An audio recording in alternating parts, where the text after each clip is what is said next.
الرسول النبي الكريم الأمين ونحن على ذلك من الشاهدين والشاكرين والحمد لله رب العالمين. لقد قال الله تبارك وتعالى في كلامه في شان نبيه محترم وعامل تعظيما وتوحيدا إن الله وملائكته يصلون على النبي يا أيها الذين آمنوا صلوا عليه وسلموا تسليما. اللهم صل على سيدنا وآله والكرم والعزة والإكرام صلاة وسلام عليك يا سيدي يا رسول الله. صلاة وسلام عليك يا سيدي يا ان دو شرائط کے بعد میرے نہایت ہی واجب الاحترام حضرات علماء کرام بزرگ اور بھائی اور دوستوں، السلام علیکم ورحمۃ اللہ وبرکاتہ. وعلیکم السلام ورحمۃ اللہ وبرکاتہ. یہاں آپ کی جگہ پر بھائی کی حادثاتی طور پر میرا ہوا کی کا علاقہ وہاں سے مجھ سے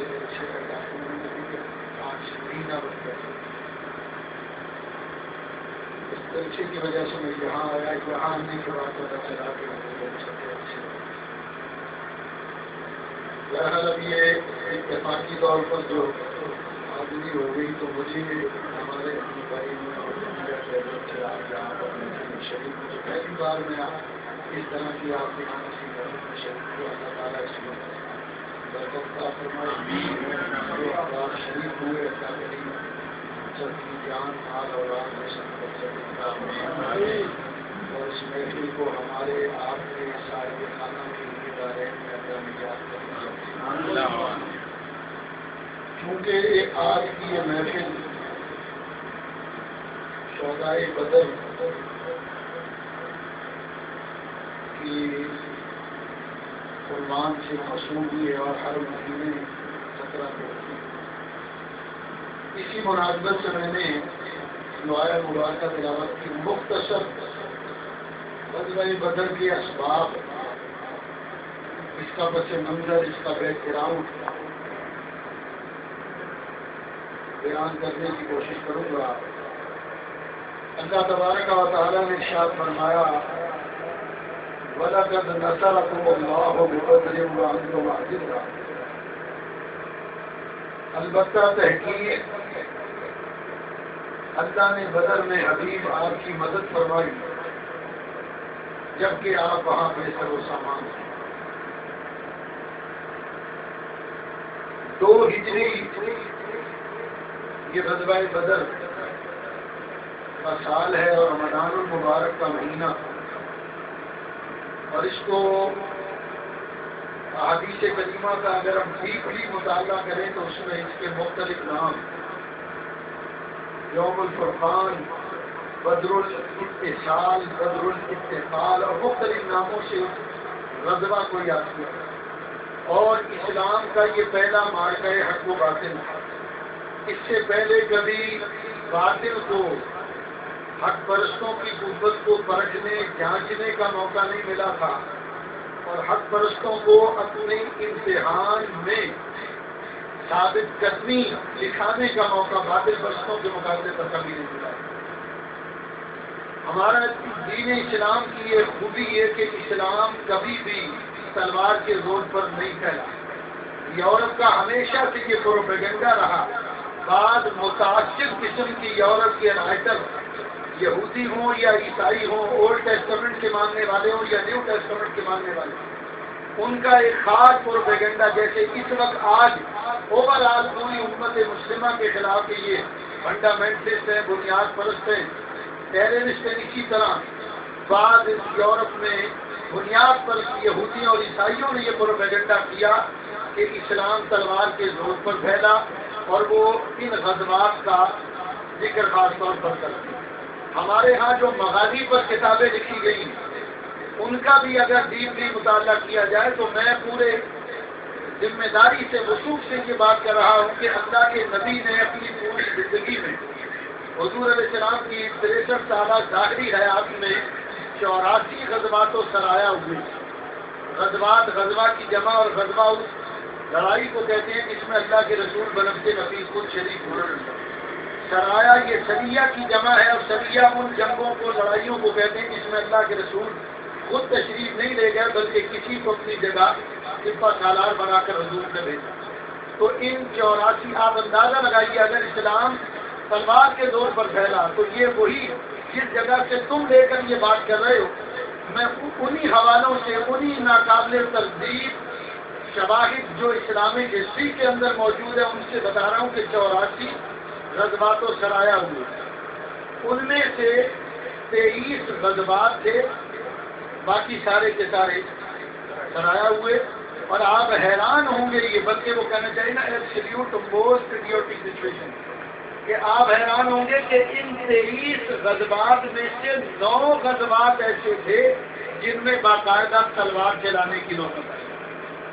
84 غزوات و سرایا، ان میں 23 غزوات جن میں اللہ کے رسول شریک ہوئے، اور ان میں سے بھی 9 ایسے تھے کہ جن میں باقاعدہ تلوار چلی، اور باقی جو تھے وہ بغیر تلوار چلائے ہی اللہ تعالیٰ نے مسلمانوں کو اور وہ یورپ جس نے 300 سال لگائے آج کی موجودہ تہذیب کو حاصل کرنے میں. آپ حیران ہوں گے کہ 300 سال لگے ہیں یورپ کو اس تہذیب میں آنے کے. اس یورپ کی اپنی ہسٹری اگر پڑھ کر دیکھ لیجیے تو وہاں جنگ و جدل کا عالم یہ کہ اس وقت برطانیہ، جس کو ہم UK بھی کہتے ہیں، یونائٹڈ کنگڈم، 4 ریاستوں کا مجموعہ، اسکاٹ لینڈ، آئرلینڈ، انگلینڈ اور ویلز، جن کے بارے میں یہ مشہور ہے کہ sun never sun the British parliament, برطانیہ کی سرزمین میں سورج غروب نہیں ہوتا. وہ برطانیہ، اس کا اپنا حال یہ تھا کہ آج بھی صرف اسکاٹ لینڈ میں، باقی 3 ریاستوں کی بات نہیں کرتا، اسکاٹ لینڈ آپ چلے جائیں، وہاں مہینے میں، ہر مہینے وہاں نسلی فسادات، اور عیسائیوں میں جو 2 بڑے فرقے ہیں، پروٹیسٹنٹ اور کیتھولک، ان دونوں کی وجہ سے آج بھی آئرلینڈ میں اور ویلز میں کرفیو لگتا ہے. لیکن بات یہ کہ ہمارے میڈیا نے تو سچ بولنے کی قسم کھائی ہے، چاہے اس سے ملک کا بیڑا غرق ہو جائے، ملک کی سالمیت برباد ہو جائے، لیکن ہم نے سچ دکھانا بھی اور بتانا بھی ہے. لیکن ویسٹرن جو میڈیا ہے وہ ایسی خبروں کو ایشو جاری نہیں کرتے اور آگے ہی نہیں دیتے. بتانے کا مقصد صرف یہ ہے کہ جن خبروں سے آپ کے ملک کی سالمیت داؤ پر رکھتی ہو، اس کے اپنے ملک کی جگ ہنسائی کرنے کے مترادف اور برابر یہ بات ہے. تو خود وہاں کا حال آپ جانتے ہیں، ہزاروں آدمی، یہ جو وار ہوئی ان کے اندر ہزاروں آدمی انہوں نے مارے ہیں. 300 سال پہلے کی عورت کی ہسٹری اٹھا کر دیکھ لو تو وہاں پر جو حال تھا لوگوں کا وہ بتانا، جناب رانا بہت سے واقعات ایسے جو مناسب بھی نہیں کہ ان کو بیان کیا جائے. تو اسلام پر اعتراض کرنے والوں کو پہلے اپنے گریبان میں جھانکنا چاہیے کہ وہ خود کیا تھے. نازیوں کی لڑائی وہ بھی کوئی زیادہ پرانی نہیں ہے. اگر ہٹلر کا دور دیکھیں تو ہٹلر یہ کہا کرتا تھا کہ مجھے پوری دنیا میں زمین کا ٹکڑا چاہیے، یہودی قوم نہیں چاہیے. اتنا بڑا دشمن وہ یہودی قوم کا. ہم اگر حساب لگانے بیٹھے تو 47,000 سے زیادہ لوگ ہٹلر نے 1 مہینے کے اندر مارے ہیں. تعصب کا عالم بتانا یہ چاہتا ہوں. تو ہمارا اسلام ہرگز تلوار کے دور پر نہیں پھیلا. یہ ایک ایسا غلط پروپیگنڈا ہے جو ہمارے دین اسلام کے مطابق یورپ کے اندر پایا جاتا ہے. جس غزوہ کی میں بات کر رہا ہوں، اس غزوہ کی خوبی بھی یہ ہے کہ اللہ کے رسول اس میں جنگ کے ارادے سے نکلے ہی نہیں تھے. ترمذی شریف میں حدیث مبارک ہے، اور حضرت حضور علیہ السلام کے صحابی ابو سعید خدری وہ یہ فرماتے انما یرید عیر قریش، اللہ کے رسول قریش کے قافلے کے ارادے سے نکلے تھے. اس کا پس منظر یہ تھا کہ جب مسلمان تعداد میں بڑھنے لگے تو مشرکین مکہ کو یہ بات ناگوار گزری. انہوں نے جب ظلم و ستم کیے تو مسلمان اللہ کے نبی سے اجازت لے کر ہجرت کرتے ہیں. ایک تو یہ چیز انہیں ناگوار گزری مکہ والوں کو کہ مسلمان ہمارے پنجہ استبداد سے نکل گئے. دوسرا یہ ہوا کہ انہی دنوں جن دنوں یہ ماحول کریٹ ہو رہا تھا، انہی دنوں مکہ کا ایک سردار عمر ابن الحضرمی یہ شکار کھیلنے کے لیے نکلا اور مکہ اور مدینے کے درمیان ایک چراگاہ تھی، وہاں شکار کھیلتے ہوئے مسلمانوں سے اس کی مٹبھیڑ ہوئی، اور حضرت عبداللہ بن جعد جو حضور کے بھوٹی زاد بھائی بھی ہیں، اور یہ آیہ کریمہ وما كان لمؤمن ولا مؤمنة اذا قضى الله ورسوله امرا ان يكون لهم الخيارة من امرهم، یہ آیت انہی کی وجہ سے نازل ہوئی۔ مثلا واقعہ یہ تھا کہ حضور علیہ السلام نے اپنے قبیلے کی ایک خاتون، حضور کی بھوٹی زاد بہن حضرت زینب، ان کا نکاح حضرت زید کے ساتھ کرنا چاہا، تو انہوں نے کہا کہ یا رسول اللہ ہم تو قریش ہیں، یہ غلام ہے، یہ رشتہ بنتا ہی نہیں۔ حضور نے ان کے بھائی عبداللہ بن جعد سے پوچھا، انہوں نے بھی ان کی وجہ سے انکار کیا، تو اس وقت اللہ نے یہ آیت اتاری کہ ایمان والو، کسی مومن مرد اور مومنہ عورت کو اس کی اجازت نہیں کہ جس کام کا اللہ اور اس کا رسول فیصلہ کرے تو تم انکار کرو۔ تو یہ فیصلہ اللہ کے رسول کا فیصلہ نہیں، حقیقت میں اللہ کا فیصلہ ہے۔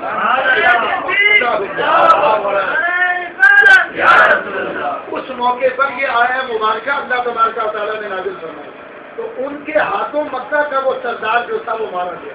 اس کے مرنے کی خبر جب مکہ پہنچی تو سارے مکہ میں الانتقام کی صدائیں بلند ہونے لگی، اور مکہ کی اسٹیبلشمنٹ یہ کہنے لگی کہ مسلمانوں کے اتنے حوصلے بڑھ گئے کہ اب وہ ہمارے سرداروں کو قتل کرتے ہیں، لہذا اب لشکر آرائی کی جائے اور اس فیصلہ کن جنگ کی جائے۔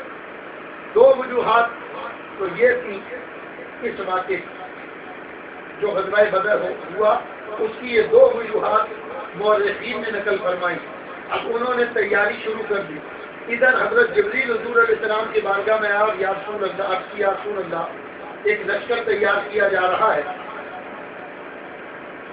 طے یہ پایا مکہ کے اندر سارے بڑے بڑے سردار، انہوں نے یہ طے کیا کہ ہم ایک تجارتی قافلہ ابو سفیان کے ساتھ ملک شام بھیجیں گے، وہاں وہ تجارت کرے گا، اس تجارت سے جو نفع حاصل ہوگا ہم نفع سمیت مال خریدیں گے، مکہ میں لا کر بیچیں گے، اور دونوں اطراف کی تجارت سے جو ہمیں نفع حاصل ہوگا اس سے ہم ہتھیار خریدیں گے اور مسلمانوں سے جنگ کریں گے۔ یہ طے ہو گیا۔ 50,000 مالیت کا، جو مورخین نے لکھا کہ 50,000 مالیت کا، جس کو موجودہ اگر کرنسی میں کنورٹ کیا جائے تو یوں سمجھ لیجیے کہ اس وقت 4 کروڑ ڈالر سے زیادہ بڑی وہ رقم بنتی ہے۔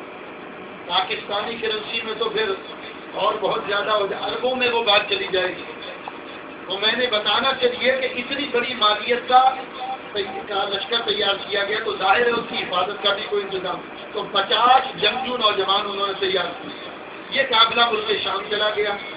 ادھر جبریل نے عرض کیا رسول اللہ اگر آپ جلدی کریں تو وہ جو قافلہ تجارت والا ملک شام سے لوٹے گا، اللہ آپ کو اس پر قابو دے سکتا ہے اور آپ کو بیٹھے بٹھائے اللہ کی طرف سے مال غنیمت مل جائے۔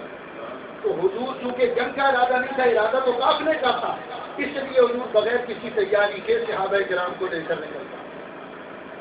مدینہ شریف سے جب نکلے تو حضور نے مدینہ شریف کے لیے دعا مانگی، یا رب العالمین ابراہیم علیہ السلام تیرے خلیل، انہوں نے تیرے لیے تیرے مکہ کے لیے دعا مانگی، اور میں تیرا حبیب مدینے کے لیے دعا مانگی، یا اللہ جتنی برکت تو نے مکہ میں رکھی ہے اس سے دگنی برکت میرے مدینے میں رکھی۔ ضعف کہتے ہیں 2 گنے کو، ضعف ہیں 4 گنے۔ اسی بنیاد پر علماء، یہ بخاری کی روایت، علماء فرماتے ہیں کہ اسی وجہ سے اگر مکہ میں ایک نیکی پر 1 لاکھ کا ثواب ہو تو مدینے پر ایک نیکی پر 4 لاکھ کا ثواب ہو۔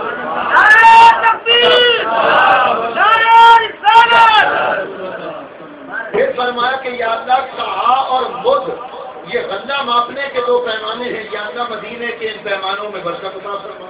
یہ پیادے ہیں ان کو سواری عطا فرما، یا اللہ یہ پیاسے ہیں ان کو پانی عطا فرما، یہ بھوکے ہیں ان کو کھانا عطا فرما دو، یا اللہ آلات حرب ان کے پاس نہیں ہیں تو لڑائی کے آلات ان کو عطا فرما دو۔ اس کے بعد حضور علیہ السلام نے ایک صحابی کی ابن قیس، ان کی یہ ڈیوٹی لگائی کہ یہ معلوم کرو کہ اس وقت لشکر کی تعداد کتنی ہے۔ تو انہوں نے حساب لگا کر بتایا کہ یا رسول اللہ 313 کی تعداد۔ حضور علیہ السلام نے فرمایا صحابہ تعلق کی تعداد بھی 313، اس میں کچھ چھوٹے عمر کے بچے تھے، حضور نے انہیں واپس مدینہ شریف روانہ کیا۔ ان میں 2 بھائیوں کا خاص طور پر واقعہ ملتا ہے، حضرت معاذ اور حضرت معوذ۔ یہ دونوں چھوٹے تھے، جب حضور نے ان کی بھی واپسی کا حکم دیا تو یہ ضد کرنے لگے. کسی نے مشورہ دیا کہ یا رسول اللہ ان کی کشتی کرا دی، جو جیت جائے اس کو لشکر میں شامل کر لیں اور جو ہار جائے اس کو مدینہ واپس کریں. تو چھوٹے بھائی نے بڑے بھائی سے کہا کہ تم طاقتور ہو، تم جیت جاؤ گے، لہذا یوں کرو کہ تم آج اس کشتی میں مجھ سے ہار جانا تاکہ میں اس میں شریک ہو جاؤں. تو حضور نے ان دونوں کے جذبے کو دیکھ کر شمولیت کی اجازت عطا فرما دی کہ تم شامل ہو. ادھر ابو سفیان جب حضور مدینہ شریف سے نکلے تو مقام یوں سمجھ لیجیے کہ مکہ شریف سے روحا کے قریب حضور علیہ السلام نے پڑاؤ ڈالا، جہاں پانی کا ایک کنواں تھا جس سے صحابہ کرام پانی نکال کر لاتے. حضور علیہ السلام نے بھی اس کنویں سے پانی نکالا اور الحمدللہ اس کنویں کی ہم نے زیارت بھی کی ہے، اس کنویں سے پانی بھی نکالا ہے، پانی پیا بھی ہے، اور وہ پانی بطور تبرک میں اور اس کو لے کر ملا. حضور علیہ السلام اس مقام پر جب پہنچے تو ادھر ابو سفیان جب واپس لوٹے اور مدینے کے قریب پہنچے تو ابھی تک ابو سفیان ایمان نہیں لائے، تو انہوں نے اس پورے علاقے کا معائنہ کرنا چاہا. 2 آدمی ساتھ لے کر آئے، تو ایک آدمی انہیں راستے میں ملا جس کا نام تھا مجدہ بن عمر. اس سے پوچھا کہ یہاں تم نے مسلمانوں کو تو نہیں دیکھا؟ ان کا مجھے یہ تو پتا نہیں کہ وہ کون تھے، ہاں اتنا ضرور کہ 2 آدمی میں نے دیکھے تھے، اس کنویں سے انہوں نے اپنے اونٹوں کو پانی پلایا اور اس ریت کے ٹیلے پر وہ جاتے رہے. واقعہ یہ تھا کہ حضور نے مشرکین مکہ کے اس لشکر کی خبر لانے کے لیے 2 آدمی بھیجے کہ جاؤ جا کر اطلاع لاؤ، خبر لاؤ کہ وہ کہاں تک پہنچے. ابو سفیان جب اس ریت کے ٹیلے پر پہنچے تو وہاں اونٹ کی مینگنیاں پڑی ہوئی. اب یہ سمجھدار قسم کے آدمی، ان کے ہاتھ میں چھڑی تھی، انہوں نے ان سوکھی ہوئی مینگنیوں پر جب وہ چھڑی ماری تو ان مینگنیوں میں سے کھجور کی گٹلیاں نکلی. ابو سفیان نے وہ گٹلی دیکھی تو کہا ٹھیک ہے، یہ تو مدینے کے ہوں، یعنی یہ مسلمان تھے، اس لیے کہ یہ وہ کھجور ہے جو مدینے کے علاوہ پورے عرب میں کہیں پیدا نہیں، لہٰذا یہ تو مسلمانوں کے آدمی تھے جو ہماری جاسوسی کرنے کے لیے آئے تھے. چنانچہ اس نے زمزم غفاری ایک آدمی تھا، اس کو کہا میں تمہیں اس سے پیسے دوں گا، جاؤ مکہ جاؤ اور اہل مکہ سے جا کر کہہ دو کہ مسلمان تمہارا تجارتی قافلہ لوٹنا چاہتے ہیں، لہذا تمہارا وقار ہمارے اونٹوں پر لگا ہوا ہے، تو آؤ آ کر اپنے وقار اور عزت کو سنبھالو جو مسلمان تم سے چھیننا چاہتے ہیں. ادھر حضور علیہ السلام نے جن لوگوں کو بھیجا تھا انہوں نے قریب بدر کے پاس کنواں تھا ایک، یاد ہوگا کہ ہم نے اس کنویں کی یہ 3 سال پہلے حسپرم سے بشارو بھائی اور اسلام بھائی ساتھ تھے، تو اس کنویں کو بھی دیکھا ہم نے، جس کنویں میں حضور نے 73 مشرکین مکہ کی لاشیں ڈلوائی. اس کنویں کے پاس 2 عورتوں کو انہوں نے باتیں کرتے دیکھا. ایک عورت نے دوسری عورت سے کہا کہ اتنے سال ہو گئے تم نے مجھ سے اتنے پیسے قرضہ لیا تھا، واپس نہیں دیتی. ان کا ناراض نہ ہو، ابھی 3 دن کے بعد ابو سفیان کا قافلہ یہاں پہنچے گا، میں اس کی محنت مزدوری کروں گی، جو مجھے پیسے ملیں گے اس سے تمہارا قرضہ ادا کریں. اس طرح مسلمانوں کو پتہ چل گیا کہ 2 دن کے بعد وہ تجارت کی قافلہ یہاں بدر میں آنے والا. زمزم غفاری جب چلا تو اس وقت مکہ میں یہ رواج تھا کہ جب کوئی بری خبر لے کر مکہ آتا تو وہ اپنا کرتا درمیان سے پھاڑ لیتا، اپنے اونٹ کے ناک اور کان کاٹتا. تو زمزم غفاری اس حلیے کے ساتھ مکہ کے لیے چلا. ادھر مکہ میں حضور علیہ السلام کی پھوپھی عاتقہ بنت عبد المطلب، انہوں نے خواب دیکھا کہ ایک فرشتہ ہے جو کوہ ابو قبیس، دنیا کا سب سے پہلا پہاڑ، یہ ملتزم کی طرف اگر آپ اپنا یہ سیدھا چاندہ کر کے کھڑے ہوں تو سامنے یہ باب صفا کی طرف یہاں وہ پہاڑ ہے جس پر شاہی محل بنا ہے، یہ دنیا کا سب سے پہلا پہاڑ. اس پہاڑ پر وہ فرشتہ آیا اور کہنے لگا اے اہل غدر، 3 دن کے اندر اندر اپنی مقتل گاہ، اپنی قتل گاہ کے اندر پہنچ جاؤ. اور اس کے بعد وہ فرماتی ہے میں نے دیکھا کہ اس فرشتے نے اس پہاڑ سے ایک پتھر زمین کی طرف پھینکا، جب وہ پتھر زمین پر آیا تو وہ ٹکڑے ٹکڑے ہو گیا اور اس کا ہر ٹکڑا مکہ کے کسی نہ کسی گھر میں داخل ہوا. یہ خواب دیکھ کر آپ بیدار ہوئی اور اپنے بھائی حضرت عباس بن عبد المطلب حضور کی چچا ان کو یہ خواب بیان کیا. انہوں نے کہا ٹھیک ہے تم یہ خواب کسی کو بیان نہ کرنا. انہوں نے اپنی بہن کو تو منع کیا، لیکن ولید بن عتبہ کا بیٹا، یہ حضرت عباس کا دوست تھا، باتوں باتوں میں آپ نے یہ خواب ولید کو بتا دیا. ولید نے جا کے ابو جہل کو بتایا، نتیجہ یہ نکلا کہ شام تک حضرت عاتقہ کا خواب سارے مکہ میں مشہور ہو. دوسرے دن حضرت عباس کعبہ کا طواف کرنے آئے تو حتیم میں ابو جہل بیٹھا ہوا. اس نے کہا اے ابو الفضل جب تم طواف سے فارغ ہونا تو ہمارے پاس آنا, تم سے کوئی بات کرنی. آپ طواف سے فارغ ہو کر گئے. ابو جہل نے کہا معاذ اللہ ثم معاذ اللہ. اس نے کہا پہلے تو تمہارے مردوں نے نبوت کا دعویٰ کیا اور اب تمہاری عورتیں معاذ اللہ نبوت کا دعویٰ کرنے لگی. اشارہ حضور کی طرف تھا کہ پہلے حضور نے کیا, اب آپ کا اتنا بڑا دعویٰ کیا. ہماری بہن نے اس طرح خواب دیکھا ہے. آپ نے کوئی جواب نہیں دیا. اس نے کہا ہم 3 دن انتظار کریں گے. 3 دن میں اگر مکہ کوئی خبر پہنچی تو فبیہا, اور اگر 3 دن گزر گئے تو ہم تمہارا جھوٹ سارے عرب میں مشہور کر دیں. اللہ کی شان دیکھیے کہ 3 دن نہیں گزرنے پائے تھے کہ وہ زمزم غفاری کی خبر لے کر آیا. اب جب وہ یہ خبر لے کر آیا اب جنگ کی تیاری ہونے لگی. 2 آدمی ایسے تھے کہ جنہوں نے جانے سے انکار کر دیا. ایک ابو لہب حضور کا چچا, اس کے نہ جانے کی وجہ یہ تھی کہ وہ اپنی بہن عاتقہ کے خواب سے ڈرتا, اور دوسرا تھا امیہ حضرت بلال جس کی غلامی میں تھے.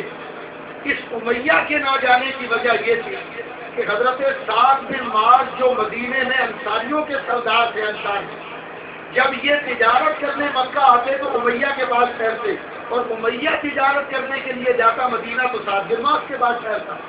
حضرت سعد بن معاذ مکہ آئے ہوئے تھے. اس نے امیہ سے کہا, انہوں نے کہ میں کعبہ پہ طواف کرنا چاہتا ہوں. امیہ نے کہا بھائی ابھی دھوپ بھی ہے اور رش ہے, تو میں تمہیں ذرا دوپہر کے وقت لے جاؤں گا جب ذرا رش کم ہوگا. دوپہر کے وقت کعبہ میں طواف کر رہے تھے. ابو جہل نے دیکھ کر کہا یہ وہی ہے نا جنہوں نے معاذ اللہ ثم معاذ اللہ ہمارے دشمن محمد صلی اللہ علیہ وسلم کو بنا دی, ہم ان کو اتنے آرام سے کعبہ کا طواف نہیں کرنے دیں گے.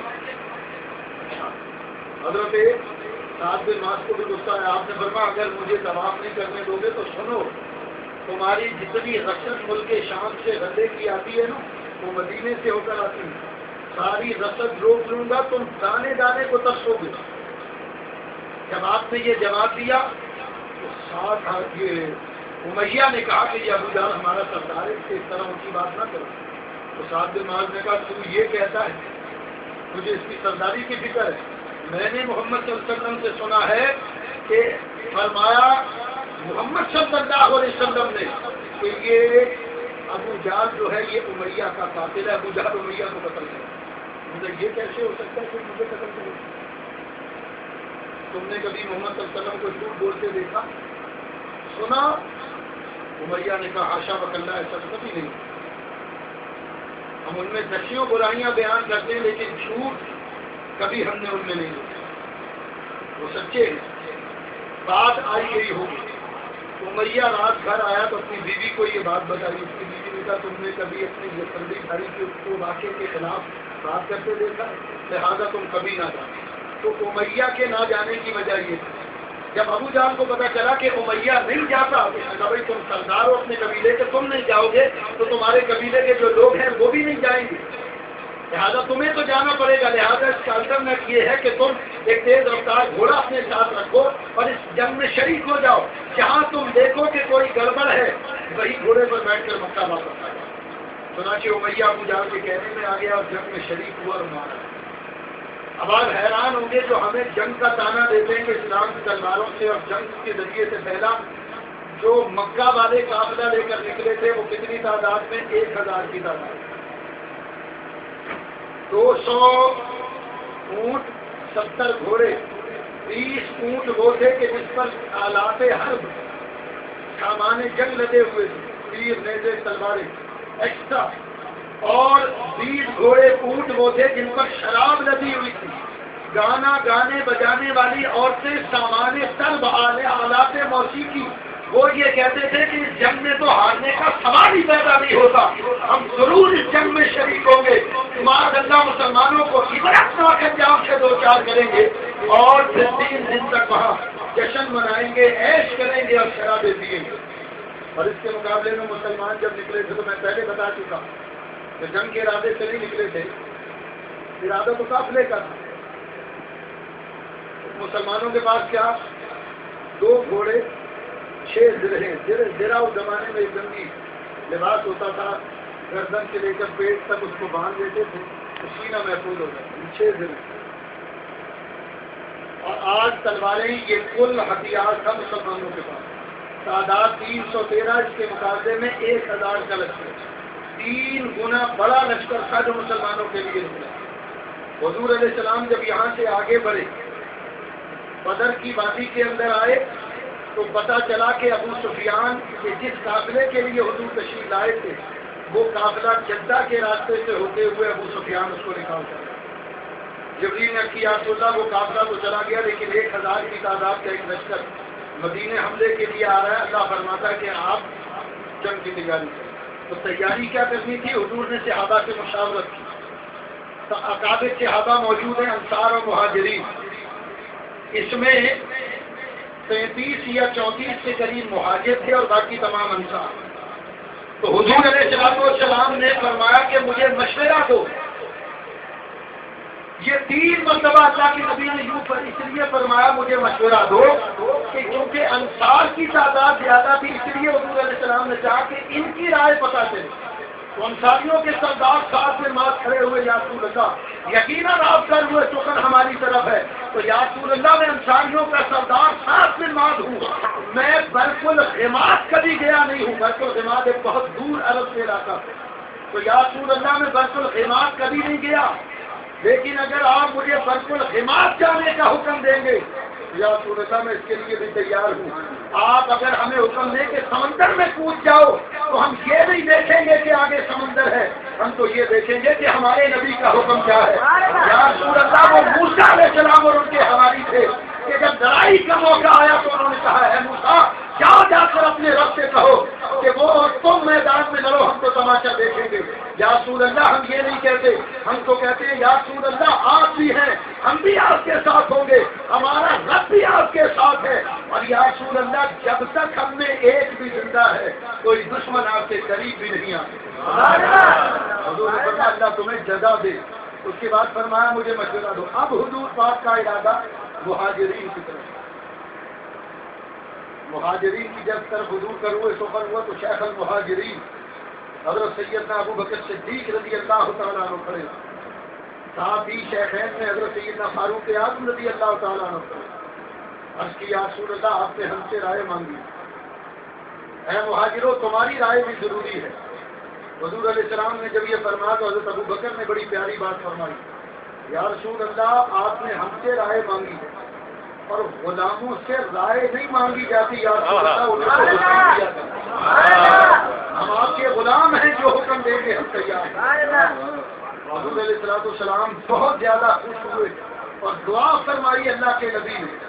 اب باقاعدہ طور پر حضور علیہ السلام میدان بدر میں 1 دن پہلے پہنچے.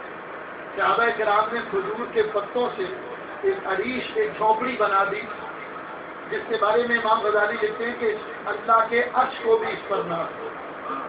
امام غزالی فرماتے ہیں وجہ یہ ہے کہ یہ 3 دن تک یہ جھونپڑی, یہ عریش اللہ کے نبی کا مسکن رہا. تو فرماتے ہیں کہ یہ جھونپڑی اللہ کے عرش سے افضل تھی کیونکہ نبی کا مسکن رہا. یہیں سے یہ نقطہ ملا کہ اگر اللہ کا نبی 3 دن میدان بدر کے اندر اگر جھونپڑی میں گزارے تو وہ جھونپڑی اللہ کے عرش سے افضل ہو جائے. تو 9 مہینے کی آمنہ کے شکم میں میرے مصطفیٰ نے گزارے ہیں, وہ آمنہ کیوں نہ افضل ہو. میں نے اس لیے کہی ہے کہ ہمارے ہاں لوگوں نے یہ لکھا ہے کتابوں کے اندر, معاذ اللہ حضور کی والدہ اور حضور کے والد حضرت آمنہ اور حضرت عبداللہ, ان کے متعلق لکھا کہ معاذ اللہ یہ مومن نہیں تھے, کافر تھے, جہنم میں تھے. یہ ایک الگ بحث ہے, یہ الگ ایک موضوع ہے. ایمان ابوین کریمین کا ایک مستقل ایک الگ موضوع ہے, حضور کے والدین کریمین کا, جس پر گفتگو کی جائے. میں نے جو بات کرنی وہ یہ کہ اب حضور اس حدیث کے اندر آ گئے. دوسرے دن لڑائی ہونی, شام کا وقت ہوا. صحیح مسلم کے الفاظ ہیں, حضرت انس فرماتے ہیں میں نے دیکھا کہ حضور میدان بدر کا معائنہ کر رہے ہیں. ہاتھ میں چھڑی, حضور نے گول دائرہ بنایا, نشان لگایا. یہاں کل ابو جہل آ کر مرے گا, یہاں عتبہ مرے گا, یہاں شیبہ مرے گا. حدیث کے الفاظ ہیں فما ماذا موضع ید رسول اللہ صلی اللہ علیہ وسلم. حضرت انس فرماتے ہیں دوسرے دن لڑائی ہوئی تو اللہ کے نبی نے جس کافر کے لیے جہاں نشان لگائے تھے وہ وہیں آ کر مرا. علوم خمسہ سورہ لقمان کی آخری جو آیات ہیں نا ان میں آپ دیکھیں گے کہ 5 باتوں کا ذکر کیا گیا. قیامت کب آئے گی, کل کیا ہوگا, کون کہاں مرے گا, مادہ کے پیٹ میں کیا ہے, بارش کب ہوگی. اس کو کہتے ہیں علوم خمسہ. ہمارے مخالفین یہ کہتے ہیں کہ ان 5 باتوں کا علم اللہ کے سوا کسی کو نہیں. جیسے علم غیب کو انہوں نے اللہ کا خاصہ بیان کیا, اسی طرح علوم خمسہ کو بھی اللہ کا خاصہ بیان کرتے ہیں. اور جبکہ خاصہ کی تعریف یہ الخاصۃ و شیء ما یوجد فیہ ولا یوجد فی غیرہ, جس کا خاصہ ہو اسی میں پایا جائے, کسی اور میں نہ پایا جائے. تو اس پر بھی ایک مستقل موضوع ہے, بات کی جا سکتی ہے. اس میں ایک جو ہے وہ یہ کہ کون کہاں مرے گا, کہتے ہیں اس کا علم بھی اللہ کے سوا کوئی نہیں مرا. صحیح مسلم کی حدیث ہے, حضور فرما رہے ہیں جہاں کل ابو جہل مرے گا, یہاں عتبہ مرے گا, شیبہ مرے گا. تو اللہ کے نبی جس کے لیے نشان لگاتا دوسرے دن جنگ ہوئی وہ کہیں آ کر مرا. ترمذی شریف میں حدیث مبارک ہے اور امام بیہقی کے دلال النبوت میں روایت ہے کہ حضرت امام حسن کی شہادت, حضرت امام حسین کی شہادت, حضرت ام سلمہ کی ڈیوٹی لگائی دروازے پر بیٹھ جاؤ اور کسی کو اندر نہ آنے دینا. حضور جبریل سے گفتگو کر رہے ہیں, حضرت امام حسین بچے آئے, چھلانگ لگائی اور حضور کی گود میں آ کر بیٹھے. حضور ان کو دیکھ کر مسکرائے تو جبریل نے کیا رسول اللہ آپ کو ان سے محبت ہے.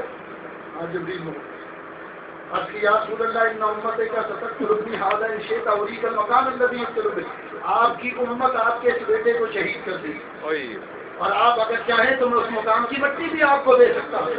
جبریل نے اس طرح پر مارا, میدان کربلا کی مٹی آ گئی.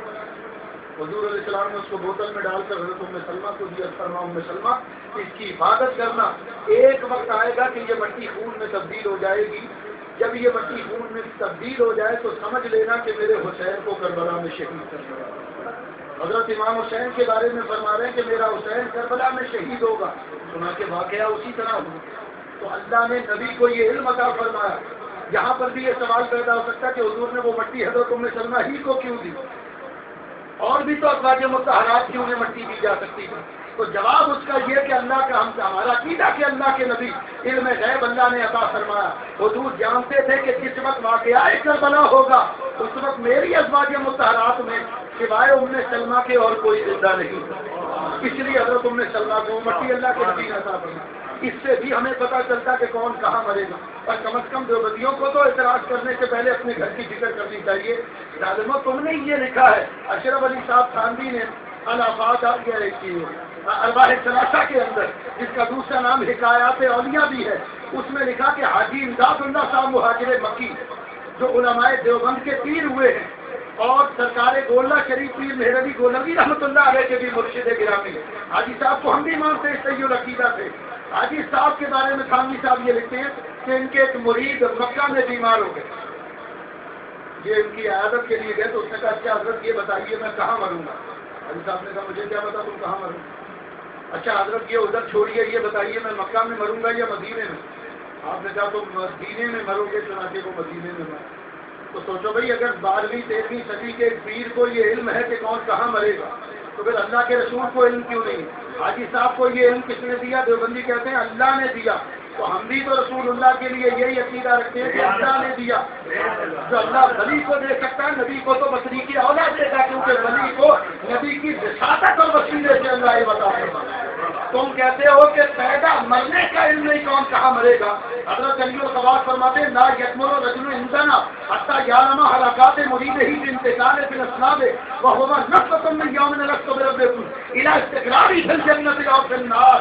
فرماتے ہیں ولی کامل کو جب تک یہ معلوم نہ ہو کہ عالم ارواح میں کتنی قدریں ہیں, اس کے مرید کی روح کس تک کے اندر ہے, کس آدمی کی پشت میں, وہ مرید کس بر اعظم میں, بر اعظم کے کس ملک میں, ملک کے کس شہر میں, شہر کے کس علاقے میں, علاقے کس محلے میں, محلے کی کس گھر کے اندر پیدا ہوگا تو بچپن کس طرح گزرے گا, درختپن کس طرح گزرے گا, جوانی آئے گی کتنا کمائے گا, اپنی کمائی میں سے کتنا ضائع کرے گا, شادی کرے گا یا نہیں کرے گا, بیمار ہوگا عمر بھر میں یا نہیں ہوگا, دیر عمر ہو جائے گا, پھر موت چلنے ضریفی اور پیری میں آئے گا, حادثاتی موت مرے گا یا طبعی موت مرے گا, کہاں مرے گا, کس طرح مرے گا, کون غسل دے گا, کون کفن پہنائے گا, کون نماز جنازہ پڑھے گا, کون جنازہ اٹھائے گا, کون قبر میں رکھے گا, کون